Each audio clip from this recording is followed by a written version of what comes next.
Welcome to study channel. मेरा नाम है मोहम्मद कैसर। यूपी शिक्षा सेवा चयन आयोग का गठन तो हो गया, अध्यक्ष की नियुक्ति हो गई, सदस्य की नियुक्ति हो गई, लेकिन कुछ समस्याएं हैं नए आयोग के साथ, जिसकी वजह से जो परीक्षाएं हैं उसको लेकर कार्रवाई नहीं हो पा रही है। सबसे बड़ी समस्या तो है आचार संहिता का। जब तक आचार संहिता रहेगा तब तक परीक्षा को लेकर कोई भी ऐलान नहीं होने वाला है और तैयारी भी नहीं हो पा रही है नए आयोग की आचार संहिता की वजह से।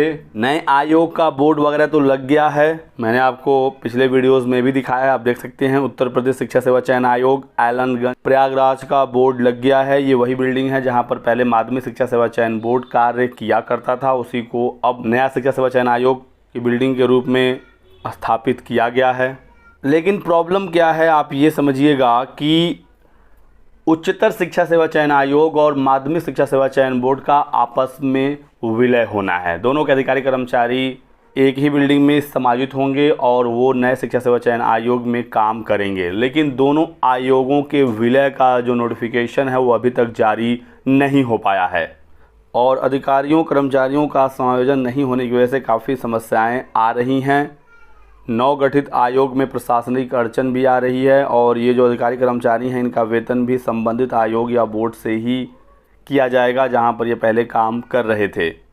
इसके अलावा अभी नए आयोग में बहुत सारे नए पद सृजित किए गए हैं, लेकिन इन पदों पर भी नियुक्ति नहीं हो पा रही है। अब आचार संहिता के बाद ही इन पदों पर नियुक्ति हो सकेगी। विशेष सचिव की अध्यक्षता में बैठक हुई और सचिव, परीक्षा नियंत्रक, वित्त नियंत्रक के अलावा कंप्यूटर सहायक, प्रधान सहायक, वरिष्ठ लिपिक, कनिष्ठ लिपिक आदि पदों का सृजन हुआ है, लेकिन इन पदों पर नियुक्ति नहीं हो पा रही है। और ये सारी चीज़ें अब आचार संहिता समाप्त होने के बाद यानी 1 जून को आखिरी चरण का मतदान होना है, 4 जून को नतीजे आएंगे, उसके बाद ही ये सारे काम हो सकेंगे। तो जून और जुलाई तक भी आपकी परीक्षा पॉसिबल नहीं है, क्योंकि ये जो सारे काम हैं ये आचार संहिता में नहीं हो पाएंगे। तो जून जुलाई इसी में ही लग जाएगा। उसके बाद ही अगस्त से सितंबर तक आप एक्सपेक्ट कर सकते हैं आपकी परीक्षा। ठीक है, तो आपके पास अप्रैल का बचा हुआ समय, मई, जून, जुलाई, अगस्त, 4 महीने आप मान कर चलिए आपके पास समय है और इसी में आपको 2022 टीजीटी, पीजीटी और असिस्टेंट प्रोफेसर की तैयारी करनी है। एक बात तय हो गया है कि लंबित परीक्षाओं को ही सबसे पहले कराया जाएगा। शासन की तरफ से निर्देश आ गया है कि सबसे पहले लंबित परीक्षाओं को कराया जाए और इसमें भी आप देख सकते हैं कि नए आयोग के गठन के बाद सबसे पहले जो परीक्षा होगा नए शिक्षा सेवा चयन आयोग से वो 2022 की टीजीटी, पीजीटी की परीक्षा होगी। इसके बाद असिस्टेंट प्रोफेसर का एग्ज़ाम होगा। तो अगस्त सितंबर तक बिल्कुल चांसेस हैं 2022 टीजीटी, पीजीटी का एग्ज़ाम और फिर असिस्टेंट प्रोफेसर का एग्ज़ाम। नए आयोग के पास एक और बड़ा चुनौती है, वो है क्वेश्चन पेपर की सुरक्षा करना। जब से आरओ 2023 प्री एग्ज़ाम का पेपर लीक हुआ, यूपीपीएससी समेत तमाम बोर्ड सख्ते में हैं और यही विचार विमर्श हो रहा है कि पेपरों की सुरक्षा कैसे कराया जाए। आरओ में तो लगभग 10 लाख आवेदन थे, 2022 टीजीटी, पीजीटी में 13 लाख से अधिक आवेदन हैं।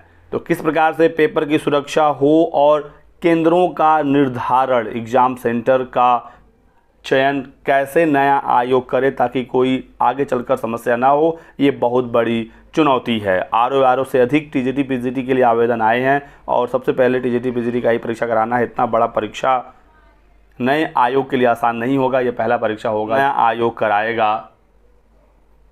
इसी वजह से अभी से इसको लेकर विचार विमर्श हो रहा है। अधिक संख्या में केंद्र बनाया जाएगा और जितना ज़्यादा केंद्र बनेगा उतनी ही सतर्कता बरतनी पड़ेगी, नहीं तो फिर कहीं ना कहीं से कुछ लूपहोल मिला तो जो शिक्षा माफिया हैं, जो पेपर लीक कराने वाले गिरोह हैं, वो एक्टिव हो जाते हैं। तो कहने का मतलब ये है कि जो चीज़ें अभी आचार संहिता में हो सकती हैं वो हो रही हैं। 12 सदस्यों की नियुक्ति हो गई, कार्यवाहक अध्यक्ष आ गए, परमानेंट अध्यक्ष और जो बचे हुए अन्य पद सृजित किए गए हैं, ये सारी नियुक्तियां आचार संहिता के बाद होंगी। जून जुलाई तैयारी में लग जाएगा, अगस्त नहीं तो सितंबर तक आपकी परीक्षा होने की पूरे चांसेस हैं और ये तय है कि नए आयोग से सबसे पहले 2022 का ही टीजीटी, पीजीटी का एग्ज़ाम कराया जाएगा।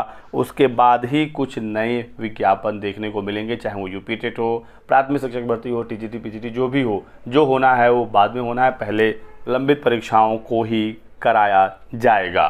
कुछ बच्चे पूछ रहे थे कि क्या नए अभ्यर्थियों को 2022 टीजीटी, पीजीटी में आवेदन करने का मौका मिलेगा, तो ऐसा बिल्कुल भी नहीं है। साथ ही साथ सीटों की संख्या भी नहीं बढ़ रही है। जो भी नए सीट हैं वो नए विज्ञापन के रूप में जारी किए जाएंगे अगले साल तक ही। इसके अलावा कुछ बच्चे पूछ रहे थे क्या 2022 का विज्ञापन रद्द होने वाला है, तो ऐसा बिल्कुल भी नहीं है। जो विज्ञापन आपका जारी हुआ है, जो नियमावली थी आपके विज्ञापन में, जो शर्त थे, जो एग्ज़ाम पैटर्न सिलेबस था, उसी के आधार पर आपकी भर्ती को पूरा कराया जाएगा। कोई भी बदलाव नहीं होगा। जीएस वगैरह आपकी भर्ती में नहीं पूछा जाएगा। टेट वगैरह कुछ भी अनिवार्य नहीं हो रहा है, तो आपको किसी भी बात का टेंशन नहीं लेना है। जो भी आपके विज्ञापन में शर्त था उसी के आधार पर आपकी भर्ती पूरी कराई जाएगी।